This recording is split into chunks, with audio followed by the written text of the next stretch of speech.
for 4.5 years as a Toastmaster. She utilized her experience to tell her story of cancer survival to women's groups. The purpose of the talks is to educate women about the signs of ovarian cancer. Her first appearance is a 3-minute segment on Fox 21 News in September in honor of Ovarian Cancer Awareness Month. She's delivering a speech from the Humorously Speaking Manual, speech number 5. Please welcome Caryn with her speech titled, So You Think You Want to Adopt? A Dog, that is. Good morning,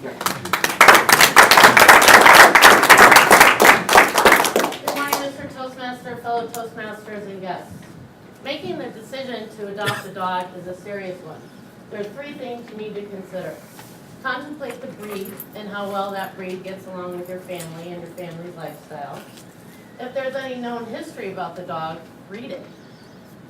And finally, you should consider whether or not you have the time commitment for that dog while it's going through its transition period, because it could take a week to a couple of months to adopt your new household. This is a do as I say, not as I do. I rely solely on my friend Laura's ability to help me pick out a dog. Laura has a knack for picking out calm dogs. So when she told me she was flying out to take me to my second chemo treatment, I decided what a perfect time to dog shop. I knew I wanted a lab or a lab mix.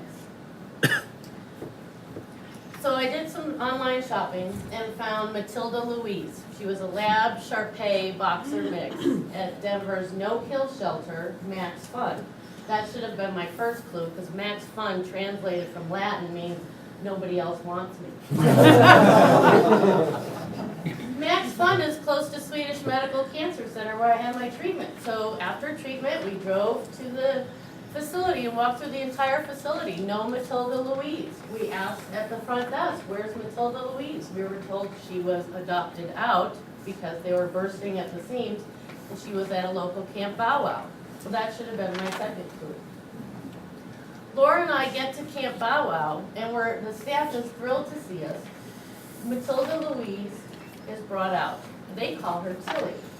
Tilly looks like a boxer. She's got the body of a boxer. She's got the color of a Shar-Pei and the face and a tail of a lab. And she comes out like gangbusters, running all over, jumping on people. And for her encore, she runs in the bathroom and drinks out of the toilet. Laura looks at me and says, she's perfect. All the while I'm thinking, get me out of here. Laura's very persuasive. The next thing I know, I'm filling out adoption papers, and I'm the proud owner of an idiot.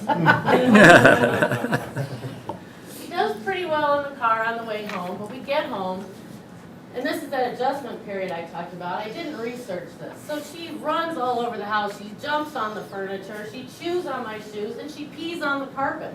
Now, mind you, she's almost 3 years old.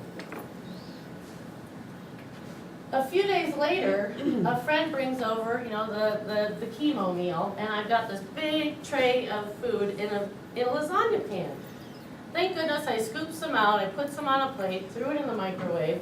I leave the room, because I have ADD, I can't wait the 3 minutes while it heats up. And I hear this crash, and I run back in the room, there's the pan on the floor, contents scattered, Tilly indulging herself. Oh. She had jumped on the counter and pulled the dish off. I really like having a dog with 2 names. So that way when she's naughty, which is often, I can call her Matilda Louise. One of my favorite names for her is Devil Spawn, or the most endearing is Little Shit. As I mentioned, you should do research on the breed, or in her case, breed.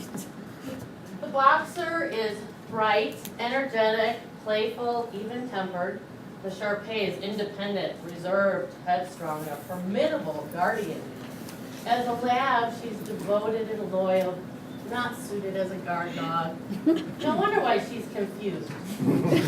Should I guard or should I wag? One of the big reasons I'm a dog lover is for companionship when you're walking or running or hiking. Walking with Tilly is quite the experience. It's visualize me being a pro rodeo cowboy sitting on a bull when they open the gate at the rodeo. That's how it is when we open the front door. I go flying out the door. I've learned now that I let her fly me out the door, drag me out, then I rein her in, and then I have to go back and shut the door. In the past, my mom has always watched my dogs while I'm out of town. I decided to take a getaway about a month after I adopted Tilly. I brought Tilly over to Mom's to see how well they would get along. I'm sitting next to my mom on the couch, and Tilly runs in the room. She literally launches herself onto the coffee table, uses it as a springboard, jumps into my 87-year-old mother's lap. While she's licking my mom's face, my mom says, "I'll pay for the kennel, just get her the hell out of here."